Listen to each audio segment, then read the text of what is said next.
Loud blasts echoed across the Black Sea, shooting huge walls of water up into the air just a few feet from HMS Defender's front. Russian fighter jets roared above as the British warship's sailors rushed to their fighting positions, their hearts racing as they realized they were moments away from causing a worldwide crisis that could start World War III. "Those are real bombs," yelled the watchman, his voice breaking through the noise on the ship's command center. "They're dropping explosives right where we're going."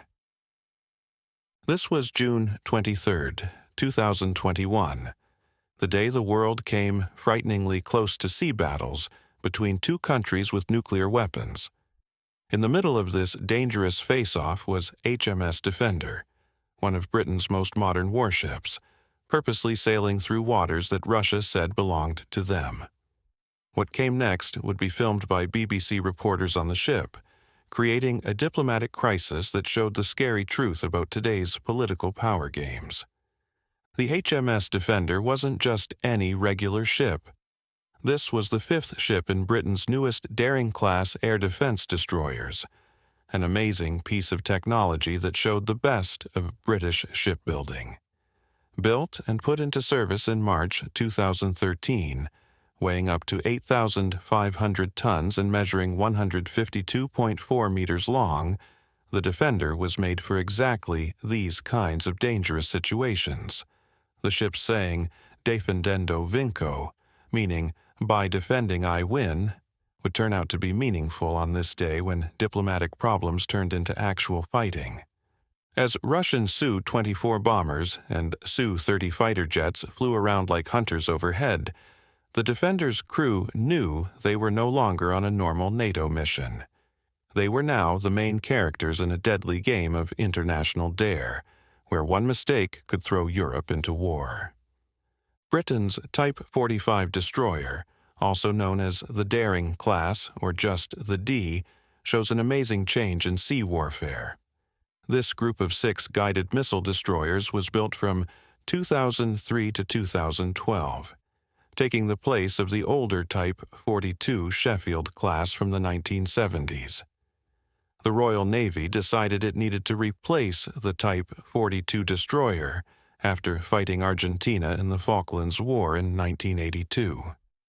This pushed the UK government and the Royal Navy to get a new kind of guided missile destroyer with help from several NATO partners. The NFR-90 project, which meant NATO frigate replacement for the 90s, came from this big new destroyer plan.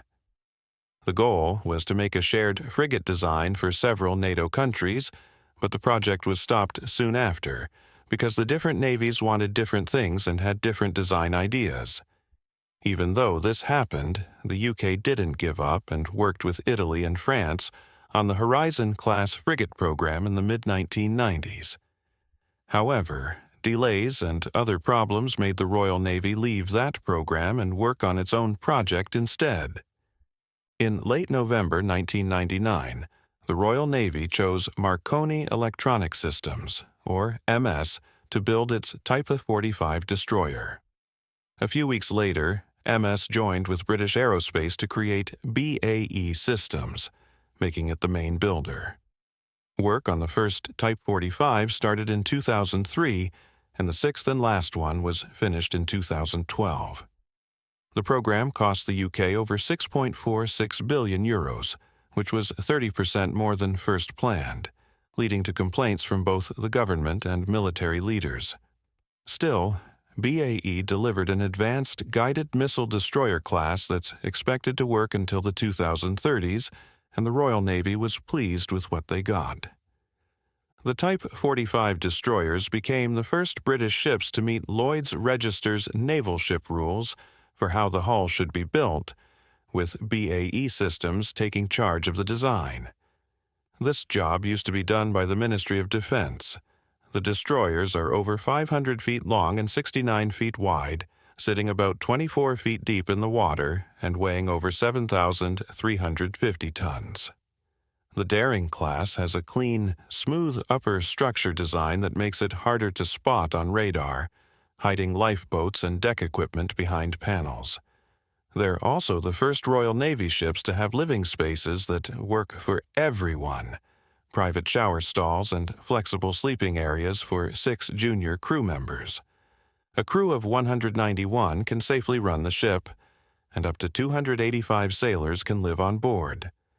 The power system includes 2 Rolls-Royce WR21 gas turbines, 2 Wärtsilä 12 V200 diesel generators, or 3 MTU 4000 series diesel generators. The Type 45 destroyer uses a new integrated electric propulsion system that powers both the ship's movement and all its electrical needs using high-quality alternating current at specific voltages and frequencies. This is all controlled by computers with high-quality power conversion and electrical filtering. The Type 45's services, including basic ship operations and weapons system power, get their electricity through transformers from the high-voltage supply. The integrated electric propulsion system has extra benefits like putting electric motors close to the propeller, making the shaft shorter, getting rid of gearboxes or adjustable propellers, and better protection against damage. It also lets the ship's machinery be placed away from the shaft line, making better use of space and making maintenance easier. The WR21 gas turbine has new features like compressor intercooling and exhaust heat recovery, making it work well when running at low and medium power levels.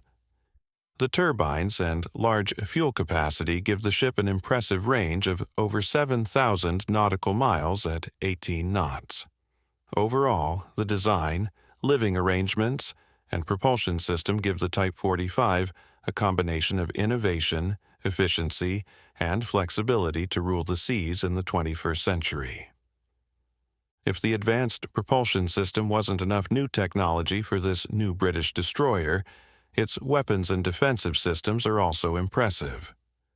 The powerful 4.5-inch Mk8 naval gun is the destroyer's main surface-to-surface weapon. With a range of over 15 miles, it can attack both naval and land targets well, making the destroyer useful in different combat situations. The D-destroyers have the Sea Viper missile system, which includes the Aster-15 and Aster-30 missiles. These missiles are designed to stop and destroy air threats, like enemy planes, helicopters, and incoming missiles at different distances. The deadly Phalanx Close-In Weapon System, or CIWS, also fights off short-range missile threats and provides close defense against all flying targets. The rapid-firing Gatling gun system accurately tracks any target and destroys targets with devastating firepower, providing the final layer of defense.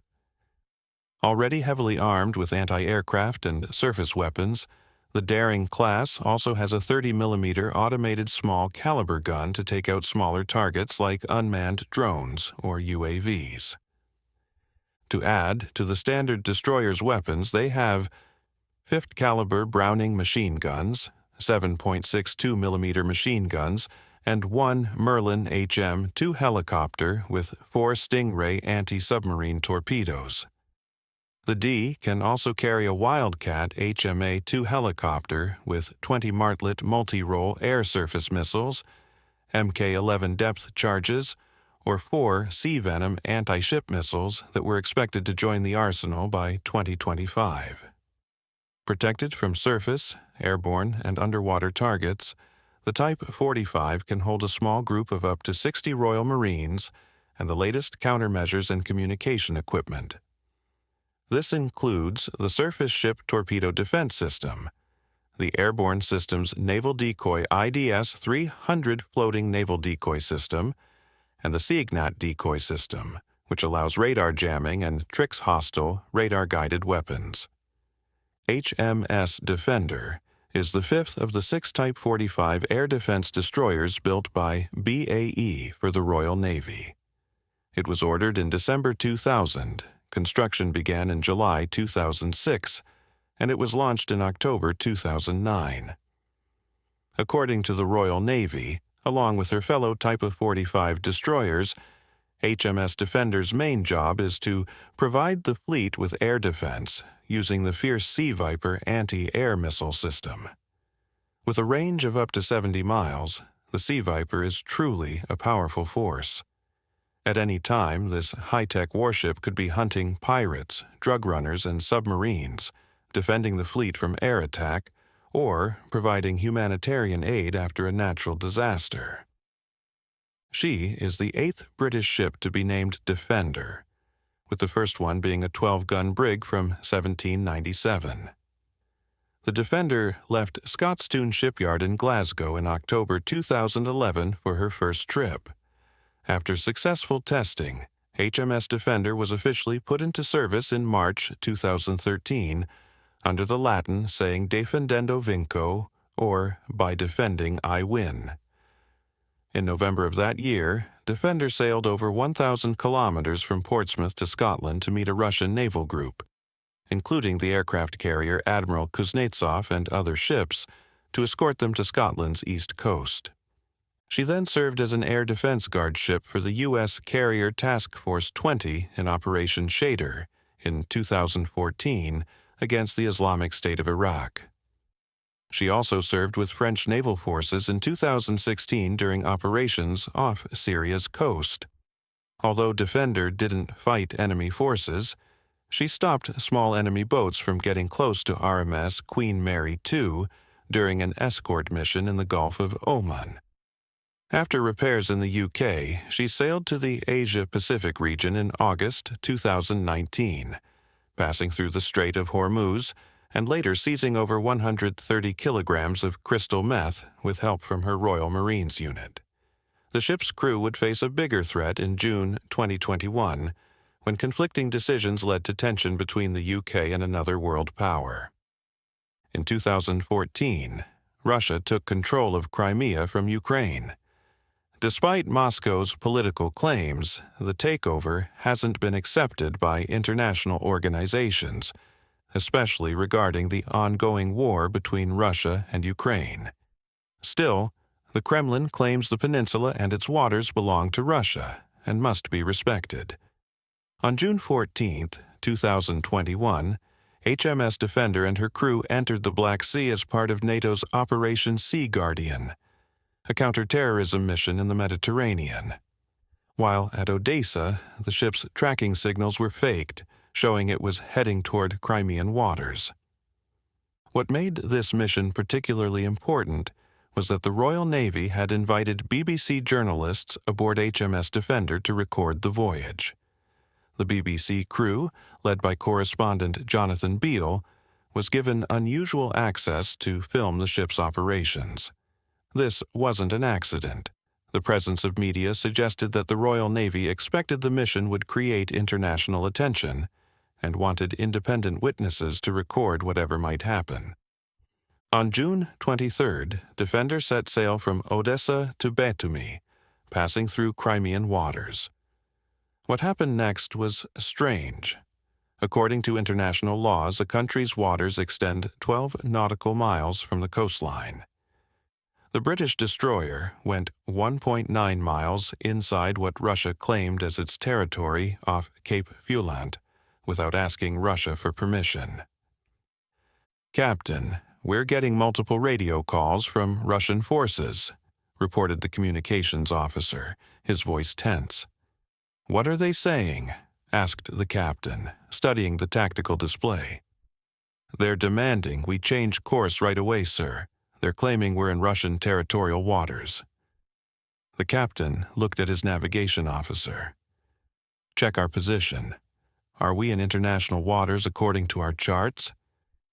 "Yes, sir. We're in Ukrainian territorial waters according to international law." "Sorry for the interruption.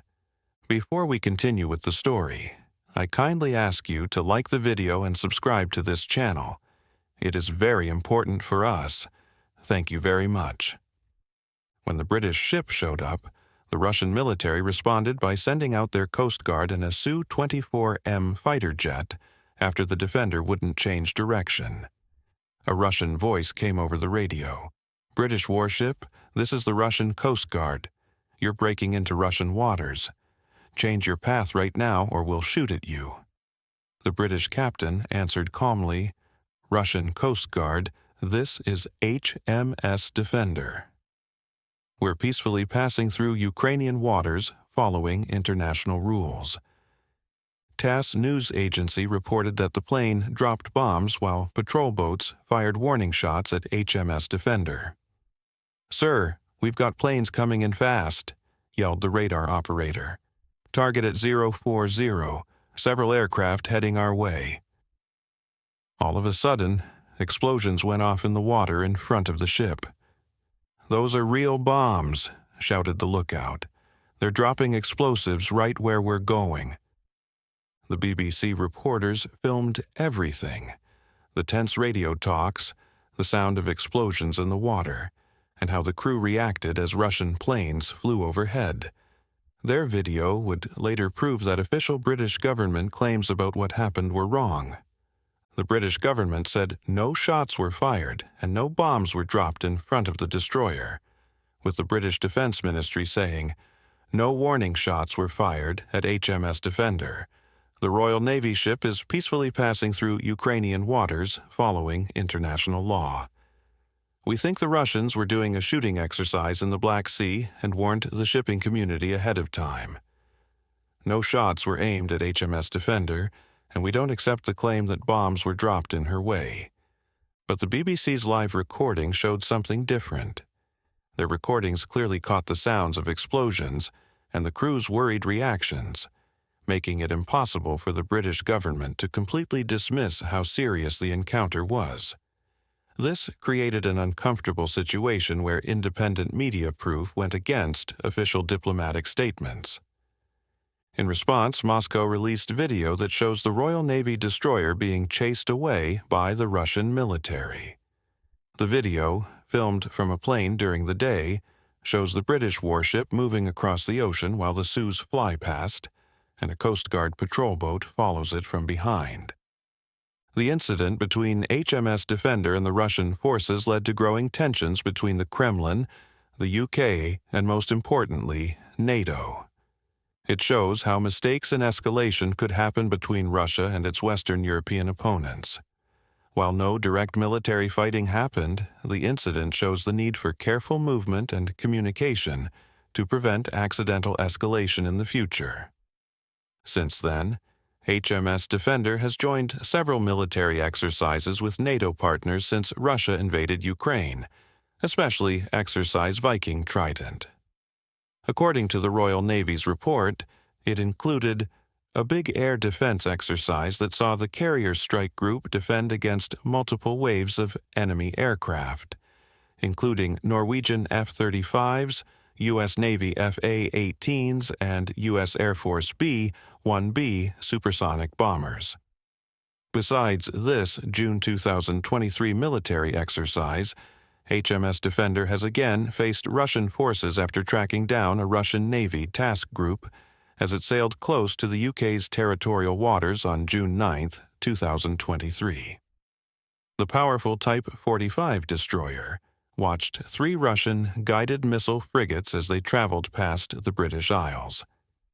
HMS Defender has returned to Portsmouth for a 2-year upgrade after becoming the first Type 45 ship to operate during winter in the Arctic Circle.